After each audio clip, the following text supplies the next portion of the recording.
because there's a lot to do with graphing and completing tables in this, and the interactors I could put into the lesson directly don't really allow for it. I'm making this into a play pause it video, so that you can put your answers into the components there, and then the video will help you check your answers. So for the first question, you're given this frequency polygon here, and you're asked to use this. You're going to use this throughout the rest of this example, but for this, we want you to determine the number of calls that were responded to in 5 minutes, the number of calls that were responded to in 6 minutes or less, and the number of calls that were used in the survey altogether. So take a moment, answer these questions, and then we'll go through it.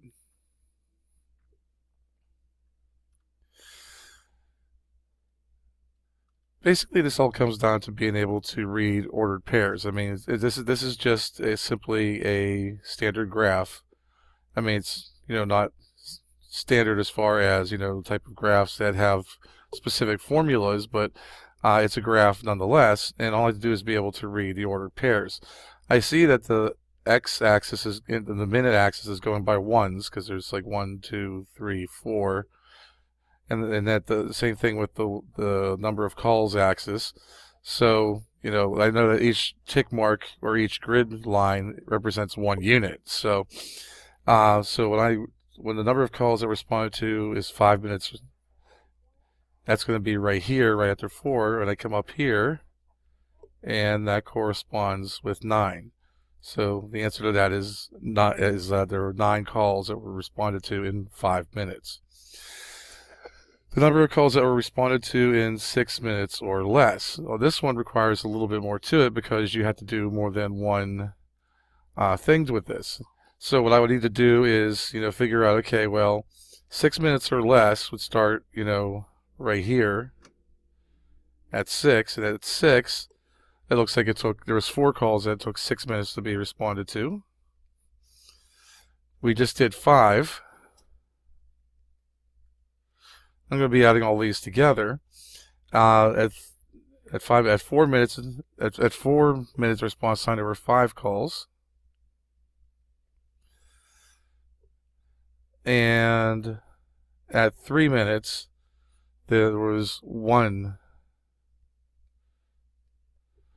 call that was at the response time. Now there isn't in the data. There isn't anything under that. I mean, because in the frequency polygon, the endpoint is nothing, and plus it's at 0, so I wouldn't just add the 0 at the end of it. So with this here,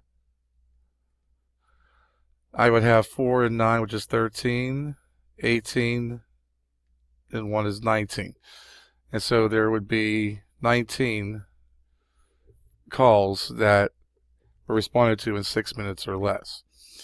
The number of calls that were used in the survey, well, that would require you to come up with all these numbers here. I mean, we have this 19 which takes us up to 6 minutes, but then I have to find the frequencies of the rest of them. And I'm not showing that all here. It's just basically making sure that you did read the rest of them correctly. I mean, but let's see. We have the 4 plus the 9 plus the 5 plus the 1, which I already know is 19, so to save me from additional work later. That takes me up to here at 7. I have 3 calls there.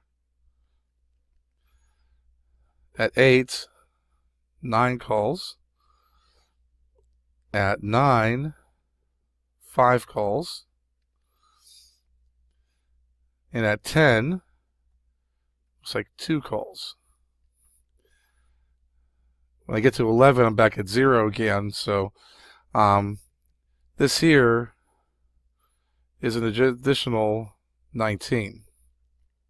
So as a result, 19 and 19 is 38. So there was 38 calls that were in this survey.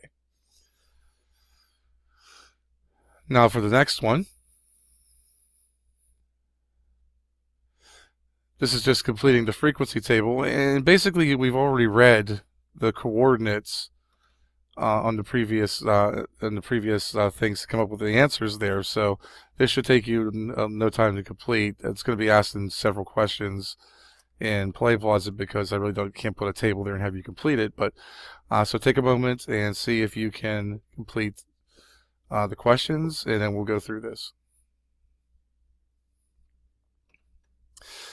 Well, again, based off of me reading all these coordinates again, and we did that on the previous page. So, kind of going through all these numbers again that were here. So the other thing I have to keep in mind is that when I look at these numbers here, because I had written them in the reverse order before, we'd be reading it, down like this.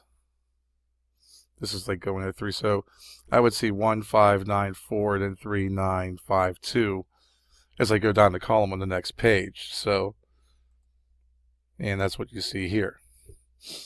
And so these are just the frequencies that we had found before to come up with the number of calls surveyed in this particular instance. For the last question, you're going to be given a choice of 3 histograms to look at and determine which one is correct for, representing this very same data that's in this frequency polygon. So take a moment, do that, and then we'll go through it. So you were given these 3 histograms to look at. They look very similar, and you have to pay close attention to some things as you move along with it. Some of these are going to have issues based off of what we know about what histograms should be, and some of them just have data represented in here that's just not correct. So again, to help us out, these are the frequencies I had at the various values along the x-axis here, or the time axis for this frequency polygon. So 1, 5, 9, 4, 3, 9, 5, 2. And I want to see the same thing as I look at the bars corresponding to the same number of minutes here. So when I look at this one here, 3, 4, it has all the minutes here. These are all scaled. This is going by 2s, this is going by 1s. That's okay. And now, when I look at these bars and interpret them, this is at 1, this is at 5 up, this is not, has a height of 9, a height of 4, 3, 9, 5, and 2. So it seems to have the same numbers here, and I really don't see any issue, at least as of yet. So let's have a look at the other ones to see if there's anything that kind of stands out, to see why they may be incorrect, and see if there's, if there is anything here we might be missing so far. So for this one here, there's a couple of issues. One of the main ones is that if you notice here, this is going from the highest number of minutes down to the lowest. It typically is something that's not done. But even with that, when I look at this, and I think there might be some other data points that aren't quite correct as well. At 10, it's reading 1, but at 7, I noted it's reading 4, and we know at 7 minutes, which is right here, it should be reading 3 calls, not 4. So this one has both incorrect data, and it's kind of presented in the reverse order on the horizontal axis. So, this one is not going to be a correct histogram. This one here, has the same scaling as the first one. And when I look at, the values here, you can barely see, there's a little 1 here, but you can barely see it. These are the frequencies I get. And, comparing the frequencies I get for the same values on the frequency polygon, these 4 are actually incorrect. Because at 3, I should be at 1. At 6, I should be at 4. At 7, I should be at 3. And at 10, I should be at 2. So these, are errors here. So this one here would be the correct histogram for this data that we've been working with. And as the end of this example, if you have any further questions, please make sure to ask me about it. But until next time, have a good day.